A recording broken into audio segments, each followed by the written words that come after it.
Look, like this the process. The process. This is what I'm gonna do. No. I'm gonna let you have your idea, and I'm gonna roll with it with you. That's what I'm gonna do.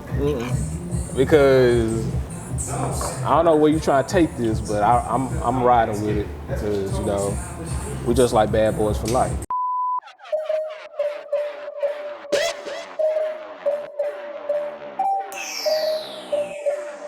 Welcome to a special edition of the Black Codes. My name is Trevor Gwynn. I'm one piece of the Black Codes puzzle. Of course, I have my interchanging co-host with me, Calvin Foster, AKA Community Cal. Yeah, and we just almost like a halftime from what we've been doing. Just kind of checking in with each other and discussing the previous podcasts that have happened. What we've learned from those things and where we want to go, like the direction that we're headed. I think it's really good to check in. I think it's really good to take feedback from the community. I think it's really good to, utilize that to form what we are now and what we hope to be. And Cal, I kind of, myself, of course, I remember that first episode back with Warren. Oh, yeah. And that was hella informative. As far as like maneuvering through the industry and just kind of, talking about what technology meant to the both of us. That was a big part of, shaping, usually where we all started from. And I noticed that between mostly a lot of the people that we interview, like usually with the guys or the fellas. I know recently with Mark Twain, it was like game development. Usually when they start down there, I want to go down the path of like nerding out and just be like, man, what games did you play?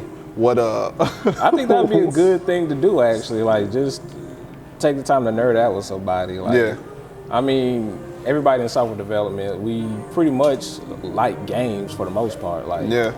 Whether you're, whether how far you are in tech, like everything that could bring somebody together is the games.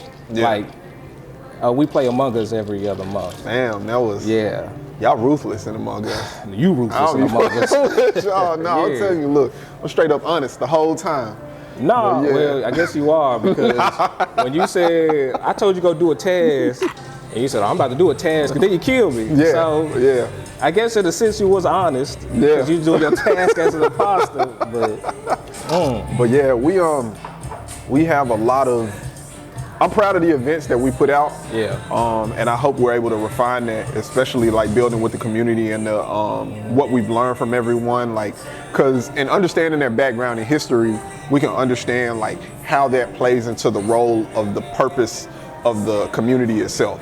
As far as the Black Codes is concerned. Like when Mark Twain was talking about his work with, what's that, Boys and Girls Club? Yes, the Boys and Girls Club. And so that, like a light went off in my head as far as, that's an avenue that we want to explore. We want to go down, we want to look. And it's good to know that we have people in our group that are able to contribute their wisdom and experience to those, to those different sectors and industries. Right. Yeah. And another good thing is it's like everybody we've interviewed and everybody in our community, a lot of them are in different areas of tech. Like Pat, for instance, he's into that's a Swiss Army knife. You said he's like that man. He does everything. He does everything. And it definitely feels like he's so skillful with it. And the fact that he does autonomy is impressive to me. I always looked into autonomy. I remember when we went to Lyft and they were talking about autonomous vehicles, and now we got somebody who's dealing with the same thing, and he loves drones. I mean, we need to find time to go fly drones with him. He keeps asking us, and we need to find some time to do it. But yeah, Pat is like, what is he like? What's that saying? He's what's that saying go with where you're the master of none, but you're a jack of all trades. Jack of all trades, master of none. That's kind of how I feel about him because look, he does drones, autonomous vehicles, and he DJs. But Pat be mastering that. He masters things within a short time, and I think it's because of his level of research. Like if you, I don't know, like I feel like the depth that he dives in is so deep. So you only need to get like this short span. Right. As far as like, I'm researching this, I'm looking up as much as possible, and then, all right, I know this now. So let's go ahead and put it into application and theory, because I can't take away the research aspect. That man, he does his research. Like when I asked him to help us with the newsletter, and he said, I'll take on the tech news. Man, he be giving us some stuff. I was like, I didn't even know this was going on, So I do love that about Pat. He's also helpful as well. So if you need something, he'll do his best to help you as well. Yeah. So I do like that about Pat. I think, I don't know, as far as our growth as well, what's the direction that you want to go, like for the Black Codes? Because obviously we have, the greater Nashville area, but if we want this thing to expand, we have to kind of grow ourselves in a sense, or think bigger, and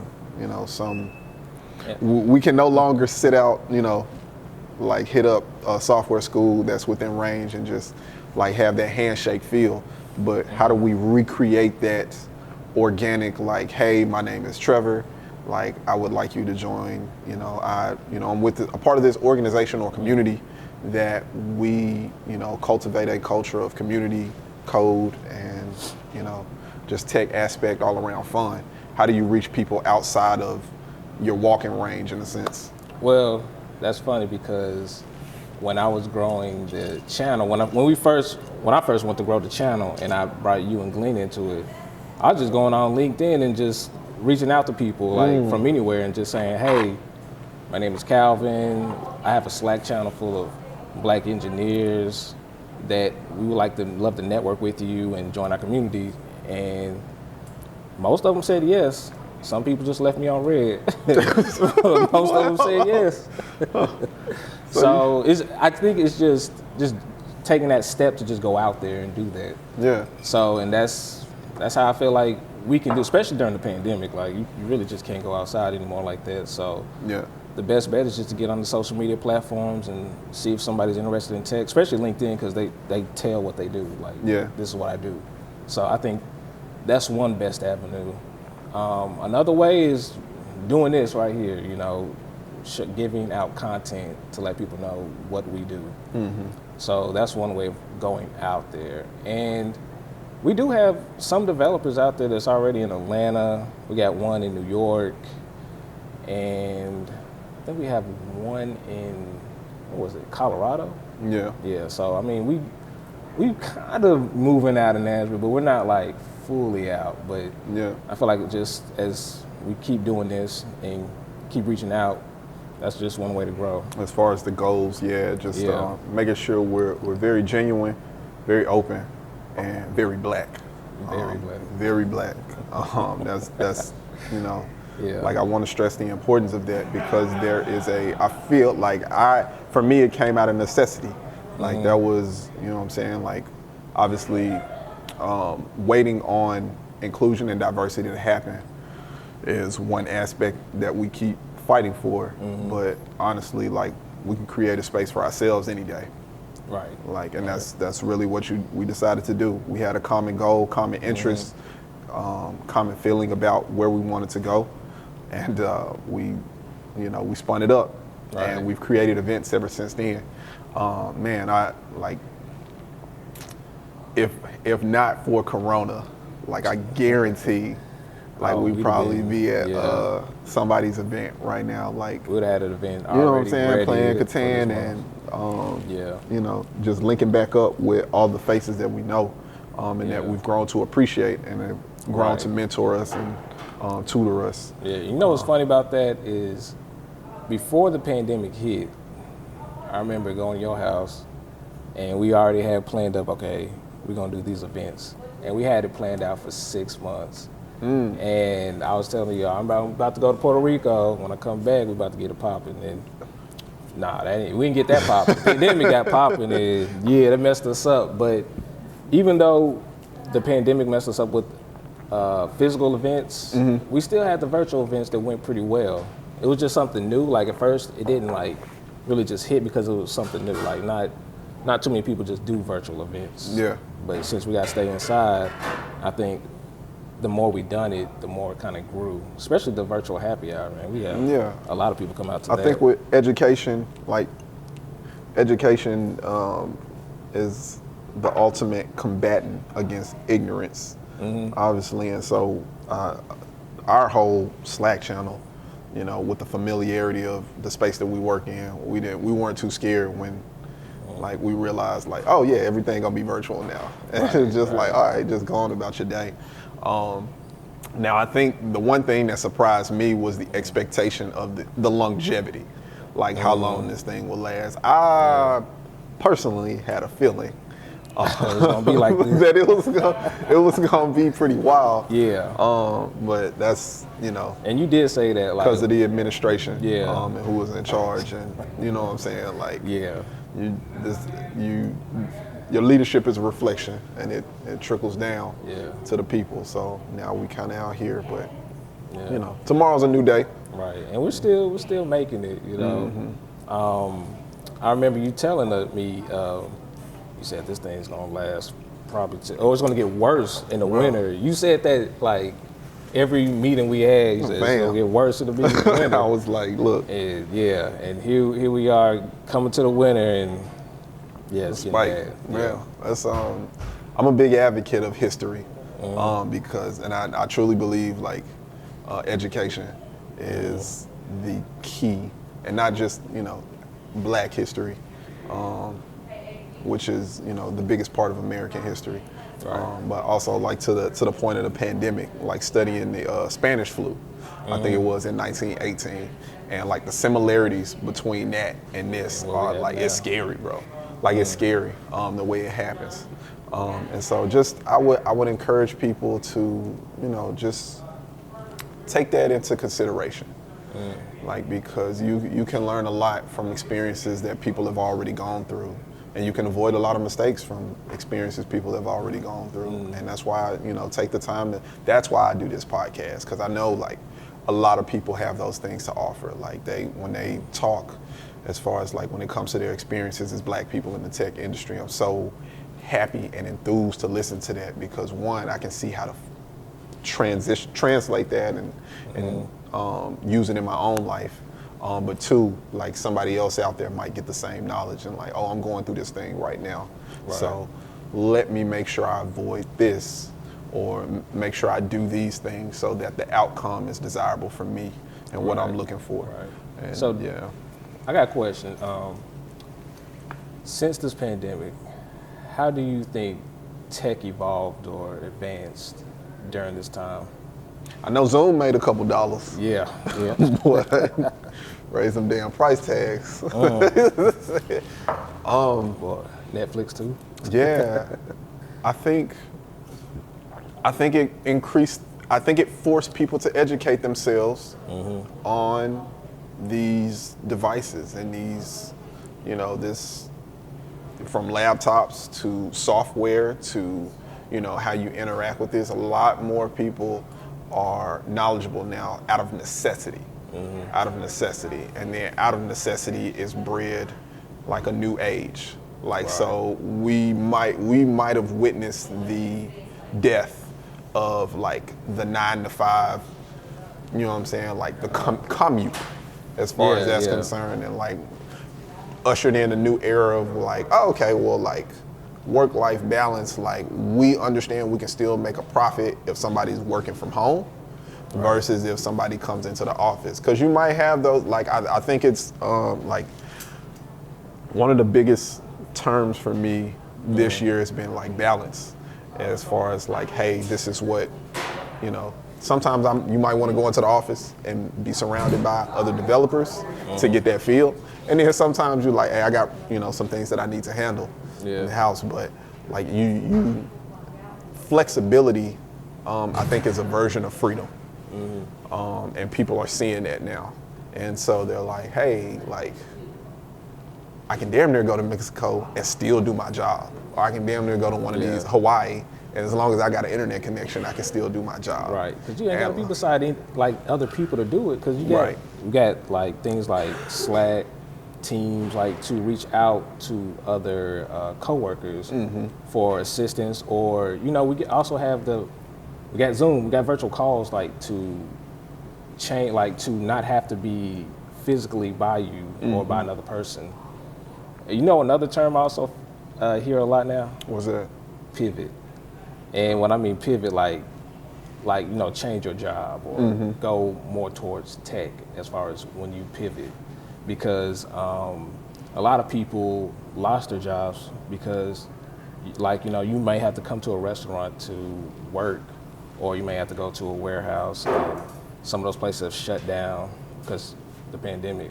Yeah. So now they're trying to pivot to another career.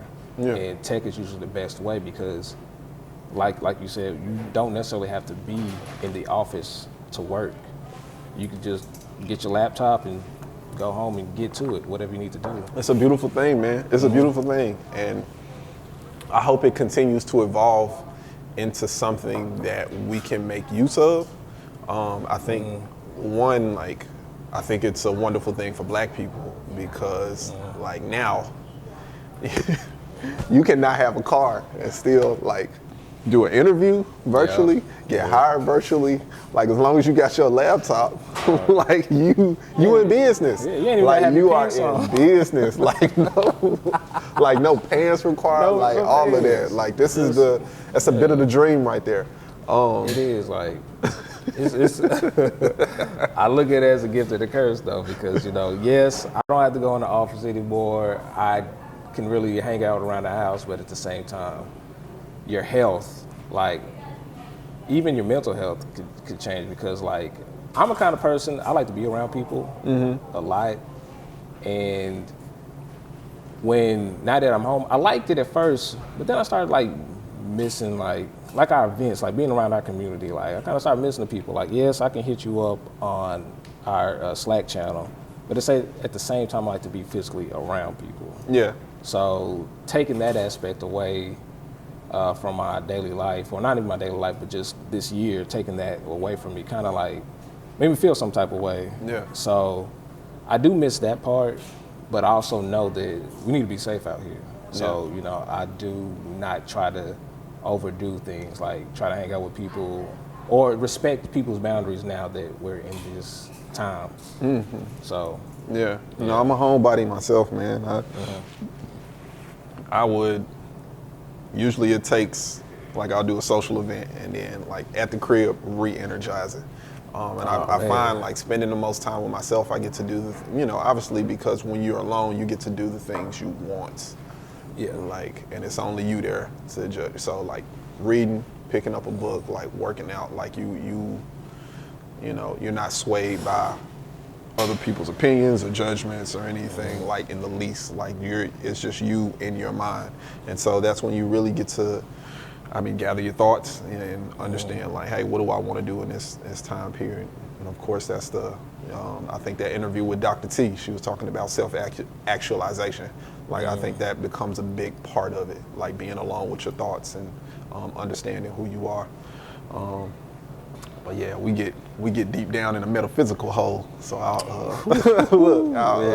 I'll chill on that and bring it back to tech. I'm trying to see, like it's so hard to predict what's in store and plan around this whole incident. I know we got like February coming up, like this year, before the pandemic hit, I think we had a great success in the Black History Hack. Yeah, we did. And that was really fun. So looking forward to, obviously doing something with that, but the form of what it looks like. Probably got to hash it, what I'm saying? Got to get creative with it, and that'll be really good too. So, is there any events that you look forward to next year that you hope like come back around? Yes. Okay. And that's the ugly sweater party. Yes. Man. Who won that thing? Oh, Curtis. Curtis, man. I never seen anything like it. Like his sweater, like a dinosaur with, I think it was laser eyes or something. Yeah. Shouts out to you, Curtis. But Man, that whole vibe that night was just amazing, and just everybody just having a good time. Like, Yeah. I'm gonna miss that because pandemic, but that was fun. Like I feel like that was like of last year. That was one of our best events because like we had a lot of people come through and just kick it, like just having fun, man. And like we'll miss that, man. Yeah. I was still thinking we could probably do a virtual one, but it's just not going to be the same. Yeah. That feeling as far as like interactiveness and being able to converse with people. Like what I'll miss, like what's really hardest to recreate. Like I'm a big food fan, and like I associate a lot of events with food. I remember that whiskey cake that we had at that party. Oh yeah, it was so good. Like that changed my like. So to be able to do that online is a little bit harder because like everybody's still prepping their meals separately. Right. And so like it's not the same level of communion or fellowship as it would be if like somebody prepared a mass meal amongst all of us and we're enjoying the same thing and like therefore we're remembering the same flavors. So but yeah, like I'm sure we'll make it to the other side of this thing and we're gonna party twice as hard. Like I never thought I'd say that. I'm excited to see people, a lot of people, and just like be around them and converse with them at the same time. So yeah. Till then we'll keep it tiny. Keep it tiny. Yeah, keep it safe. Keep it very safe because this is a wild time. Like, I never in my lifetime thought I'll be into something like this, but who would ever imagine something like this as well? I know we had other things like swine flu, bird flu, Zika virus, but it's never reached like this, like never hit home like this. Yeah. So and I think it's important to ask yourself why, because like all the things that you listed off are potentially or maybe equally as dangerous, or if not more. So why did they never reach this level of as far as contagiousness and spread? I mean, I know why, but, I don't want to go that route. Yeah. But I think it's important to, continue to ask those questions. Of your leadership, and just make sure we're vigilant. And that's also what we want to do. Yeah. I think one thing that I'm looking forward to as well is like contributing to more open source work. As a developer and really as a group. And now, like, I have an idea of, like, who I can call specifically for what things, and I'm excited about that as well, especially when it comes to the areas that I want to improve on. Like, so personally for me, DevOps and front-end development will be, like, some of the two biggest things that I want to continuously grow in. But then back-end development is going to be, like, dipping my toe in there as well. So I'm like right in between. You put your whole foot in there. Put my whole foot in there. Yeah. Well, I'm glad I got y'all around for that though. What about you? You got any areas you want to improve? Yeah, I really do. I want to do more scripting and testing my code more because. Damn, you DevOps. Yeah, come on through. I mean, you might see me over there. I don't know yet. But I do want to do more scripting, more testing the code, because I'm not gonna lie, like sometimes we do projects and we don't really do the testing we should be doing, but we need to do more of that. I also want to dive deeper into the back end. Like I want to learn more or do more projects with different types of code. And I want to get a little better in the front end. Like I want to not just I guess I need to just do better with the styling a little bit. Yeah. Like just do enough to where if somebody gets, like for you, if you give me a mock-up or something like of what an app or something we're working on, you just give me that picture and I can just do it. I don't want to be the person styling it, like doing the mock-up, but if you can give me a mock-up and I see it, I can do it. So I want to get that good. Yeah. But just creating it, nah, you can handle it.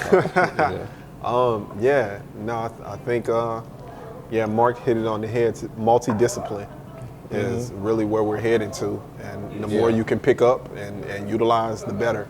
And I love it like that. And again, like that's why when Mark Twain was talking about that, it reminded me of Patrick, and like just like that's exactly what he's doing. Like, opposed to the generation before us, like get good at one thing. Like you should still get good at one thing, but like now you have the freedom to get good at multiple things. And I don't know if it's more acceptable now, because definitely when you hear like, hey, I do this and this and this, you're like, oh, goody, as opposed to like I do this and this and this, and it's like, oh, well you don't do anything good, you just do a few of these things. And it's like, no, like I know all these things and I know how to do them well. So yeah. You know what else I liked about, what I do like about Rashad, that interview, and just knowing him in general, he is focused, and it seems like nothing will stop him from doing what he has to do. Like, I feel like he's just a train on the track. He's gonna keep going no matter what's in his way, knock it out the way, because he's so focused. And I really admire that about him. And I really want to like implement that in my life. Actually, I have been, because I listened to, you put me on Jay Jones. Oh boy. Yeah. And he had an interview with Dennis Kimbrough, and he was just like, people look at TV 72 hours a week. Yeah, well, that's a lot of TV. Start to break down the numbers, and you really get into it. And I think that's the first, very important piece, in acknowledging what you want to change about yourself, as far as like your routine and the direction that you're headed. Like assess what you got going on right now. Like, hey, I'm contributing, this many hours to this many hours to this. Right. And like, then you find you a goal. Like, what is this person doing? How many hours are they contributing to these things? And so let me adjust and coordinate. And then once you head on that path, like the rest is just like following, like literally walking down the path. Right. And like it's inevitable that you'll get there. So yeah, I think we have a lot of really good examples, and I think we got a lot more like hidden. I hope people have enjoyed like the preview of what Black development looks like, Black software engineers look like, Black people in tech look like, and they take that and become inspired and utilize that to make the leap to if they're just getting started, or to understand like, oh, that's the direction that I want to head, because I see aspects of that in all the people that we have talked to, and I want to continue to highlight that with the people that we have coming up. So. Oh yeah. Yeah. Do you know anybody you want to interview next, or? Maybe we just like throw some names out there, and by chance they see the video or hear from somebody else. Damn. Yes. You know what I mean? Yes, exactly. Man. Throw a name out there. Throw a name out there. Okay, so when it comes to design, I know on Instagram, I think we all follow her, Lenora Porter. Oh yeah. Yeah. Oh yeah. I think her journey has been amazing, as far as like being herself, but also being like a designer or a developer. That reminds me, like it really reminds me of the interview that I did with Kanisha, as far as like her path. Man, I'm going blank now. Like I know I got more, but did you have anybody? Do I have anybody? I have everybody. You got everybody. Nah, on Instagram, I think her name is, and forgive me if I say this wrong, I think it's Maya Bello. Oh yeah, yeah. I ended up following her the other day. Oh, you did? Yeah, so I started going through her YouTube videos. She has a lot of good ones. Yeah. She has a lot of good ones, and I would like to talk to her because her perspective, I saw one video where she was just talking about the struggle of getting into the tech space, and I thought that's like, everybody has that story, and hers is very interesting. So I would love to talk to her. Honestly, I would like to do a actual sit down. I want to do a virtual one, but I mean, that's probably what it's going to be if we ever do have a conversation with her. Also, I want to talk to, I was about to call her Tech Beauty, Cassandra Brown. Like, she's, on Instagram, she's like always studying, and I think she's going for her master's or doctorate. Yeah. Can't remember, but like she keeps it real, like with her tech stories, and like showing how she's like working towards a goal. And I would like to ask her about that, like kind of like the struggle she's going through or been through with tech. That'd be kind of interesting. Also, let's see, I'm trying to think of somebody in the channel. Sekou, I would like to get him in here sometime. Oh, yeah, like that feel like that's almost inevitable. Like that's it's just gonna like, happen. yeah. Then you know, try and set up something with Janelle because I like the work that he's doing with Civic Hacker, and obviously like part of our transition into the Black Codes was, you know, through Black in Tech and him introducing us to a lot of the people in the industry that he knew. I think that was a really cool experience. As far as like, to get him in Fallon. Yeah. Maybe at the same time. Yeah. We'll see. Yeah. We'll see. That's yeah, no, I think the common theme, like we have, I know there are plenty examples and I know there are plenty more examples. And like our goal is to continue to highlight and share. And we do it for the hopes that, you know, somebody out there will see and they will become inspired and, you know, hopefully jump in STEM and, you know, see that this is not impossible. And there are people that look like you every day who do this. Right. And we have fun doing it and we love doing it. And, you know, you don't have to be a certain type of person to do it. We have all representations of Black people. Right. And that's not just one thing. You know what I'm saying? Like they come from all different backgrounds, all different areas. So yeah, that's what we'll ride on that. Yeah. Good. He said that feels good. That feels good. It felt like a warm wrap up though, you know. Right. I appreciate y'all listening to us ramble. Really, this is a whole episode about our thoughts and getting them out on the table and what we liked, what we want to improve on. Really, we would appreciate all your feedback as far as when it comes to what you like about the show, what you think about the show. Everybody in the Slack channel, you have been amazing supporters of what we're doing. This could not happen without you. This could not happen without you. This will not happen without you.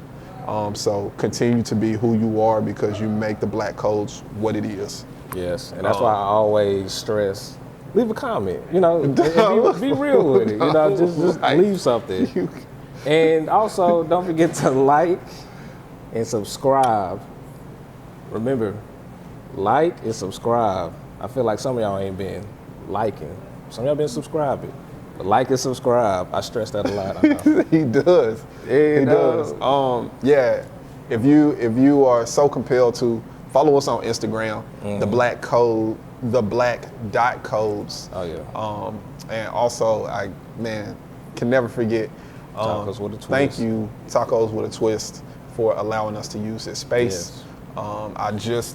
I smashed like 3 tacos earlier. Yeah. Next time maybe we'll get it on camera. Yeah. Cause y'all see us talking about it. It was like, we don't see y'all eating no food. And I know y'all see we got it? Oh, you got me smashing tacos? Yeah, so like, if we, how about this? If any video reaches 300 likes, we'll do 300 likes, we'll show me smashing the tacos. Yes. You gotta do it in one take. I'm sure it's pretty exciting. I was hungry today, y'all. I'm not gonna lie. But yeah, subscribe to YouTube, and we appreciate you guys so much. And we will have more in store for you. To all of you going on your holidays, have a great Thanksgiving with your family. Hug your loved ones. Yes. Mask, don't forget to be safe. And stay warm out here. And don't forget, always stick to the code. Stick to the code. Peace.